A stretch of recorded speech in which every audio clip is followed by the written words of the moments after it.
혈관이 부풀어 오르는 동맥류. 기온차가 심해지는 환절기 동맥류 파열 환자가 급증한다. 몸이 막 떨리면서 순간적으로 중심을 못 잡겠고 숨이 막 차고 통증이 오기 시작했는데 배가 막 불러오는 거예요. 그래가지고 막 저 안방에 들어가서 막 떼굴떼굴 둥글렸어요. 예고 없이 어느 날 갑자기 파열해 생명을 위협하는 동맥류.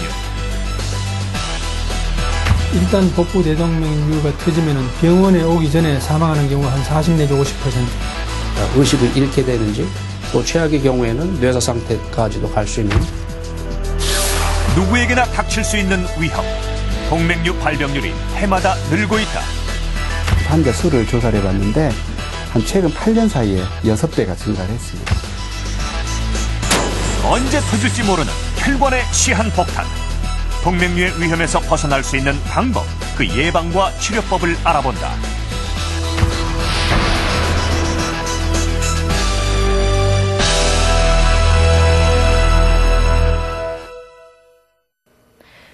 온도차가 심해지는 환절기에는 특히 혈관 질환을 주의하셔야 하는데요. 혈관이 비정상적으로 부풀어 오르는 동맥류는 별다른 자각 증상이 없어서 더욱더 위험합니다. 동맥류가 잘 생기는 부위는 혈관 중에 가장 굵은 대동맥입니다. 주요 장기에 혈액을 공급하는 대동맥의 경우 직경이 2cm에 달하는데요. 혈관의 일부가 풍선처럼 부풀어서 직경 3cm 이상이 되면 이를 대동맥류라고 진단합니다. 뇌에 산소를 공급하는 뇌동맥에도 동맥류가 잘 생기는데요. 혈관의 일부가 꽈리처럼 부풀어 오르는 것이 뇌동맥류의 특징입니다. 뇌동맥류, 대동맥류 모두 터지기 직전까지도 통증이 없는 경우가 대부분인데요. 이 부풀어 오른 혈관이 파열돼서 출혈이 일어나는 순간 우리의 생명이 위험해질 수 있습니다.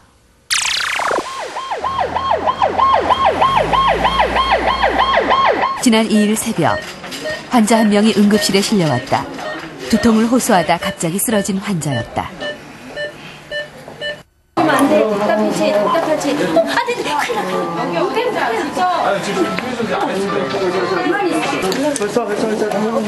의식이 거의 없는 상태에서 심하게 몸을 움직이는 환자. 뇌출혈이 의심되는 상황이다. 뇌혈관 상태를 확인하기 위해 급히 혈관 조영술을 실시하기로 했다.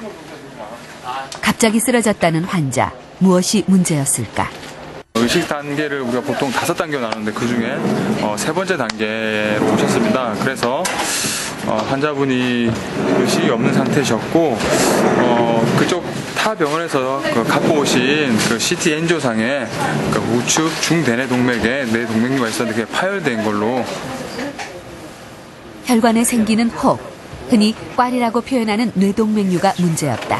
보이시죠 지금? 이게 그 동맥류. 그게 출혈을 일으킨 걸로 생각하시면 혈관 조영술 결과 뇌동맥류의 모양과 위치가 선명하게 드러났다. 보통 뇌동맥의 굵기는 2mm 정도. 환자의 동맥류는 9mm로 상당히 부풀어 올라 있었다. 출혈 부위 확인 후 재출혈을 막기 위한 긴급 수술이 이루어졌다.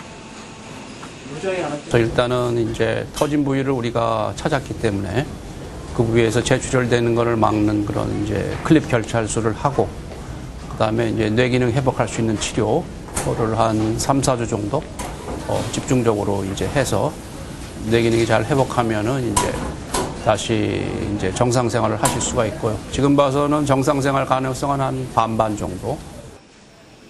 수술로 위급한 상황은 넘긴 상태.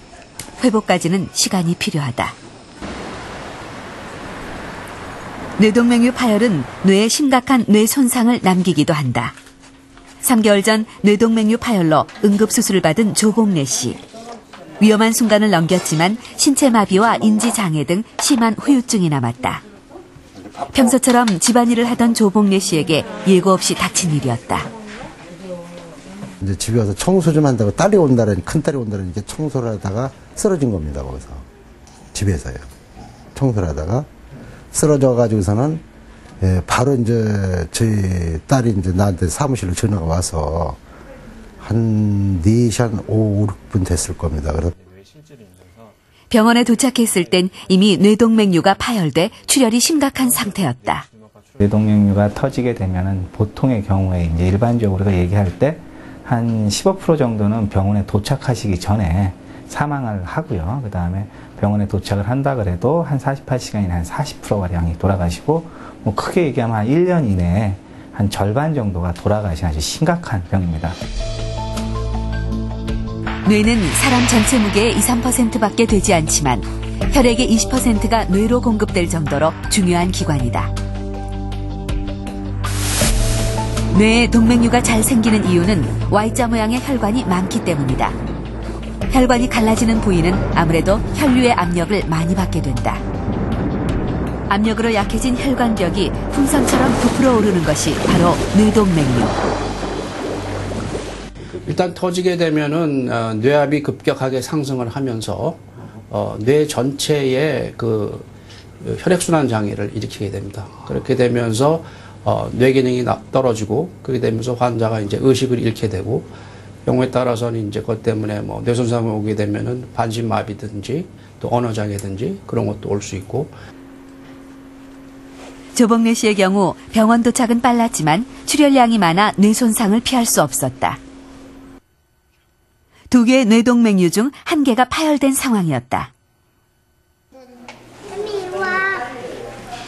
뇌출혈로 인한 후유증을 극복하기 위해 3개월째 재활치료를 받고 있는 조복래 씨. 많이 회복되긴 했지만 아직 혼자 서거나 걷는 것은 힘들다. 뇌동맥류 파열 환자는 대부분 인지장애를 겪는다. 오랫동안 함께했던 가족들만 알아보는 상태. 손자의 얼굴을 알아보고 반가워하는 조복래 씨. 행복했던 일상으로 돌아가기까지 얼마나 더 시간이 필요한 걸까? 그 뇌 기능이 회복이 되는 건 한 3개월에서 6개월, 9개월까지도 보고요. 그다음에 기능의 회복은 짧게는 뇌 기능 뇌의 문제만 해결되는 것뿐만 아니라 우리 몸에 작용을 해서 받아들이는 것까지 생각을 해서 보통은 한 2년에서 한 3년까지도 보통 기능이 계속 좋아지는 것으로 되어 있고요. 안녕하세요. 예. 괜찮으세요? 네, 좀 어떠세요? 많이 좋아졌습니다. 많이 좋아졌어요. 동맥류 파열은 뇌뿐 아니라 우리 몸 곳곳에서 일어날 수 있다. 4일 전 복부 대동맥류 파열로 응급수술을 받은 추창곤 씨. 파열 당시 이전에는 느껴보지 못했던 강한 통증을 느꼈다. 갑자기 저녁에 한 5시쯤, 4시 반쯤이나 5시쯤이니까 어지럽고 속이 미시끄럽고 아프더라고요. 못 견디니까 한 이상하게 표현을 못할 정도로 아파요. 기분 나쁘게. 응급실 도착 당시의 CT 사진이다. 대동맥은 크게 부풀어 있고 이미 출혈을 많이 한 상태. 응급실에 도착했을 때는 의식이 있으셨고 혈압도 괜찮으셨는데 도착하고 5분 정도 지나서 혈압이 없어지고 의식이 없어지고, 그래서 우리가 기도 삽관을 하고 심폐소생술을 시작을 했습니다. 하고 나서도 심장이 계속 돌아오지 않아서 심폐소생술을 하는 상태에서 환자를 수술실로 이송을 했고요. 추창곤 씨의 대동맥은 10cm 가까이 부풀어 올라 있는 상태였다. 먼저 대동맥류를 제거했다. 그런 다음 인조혈관으로 복부 대동맥을 대체하는 인조혈관 치환술이 이루어졌다. 수술 후에 3차원 혈관 사진. 복부 대동맥류의 자리를 인조혈관이 대신하고 있다. 이 동맥류는 이런 병이 좀 많지는 않은가 봐요. 일단 그런 게 생각도 안 해보고 이런 병이 있는 사람 같으면 내가 빨리 병원에 가서 수술하게끔 권유를 하랍니다. 죽음의 문턱에서 고비를 넘긴 추창곤 씨. 아무 증상도 없이 10cm에 이르는 동맥류가 어떻게 생긴 걸까? 대동맥은 심장에서 나온 혈액을 온몸으로 보내는 중요한 혈관으로 우리 몸의 혈관 중 가장 굵고 튼튼하다.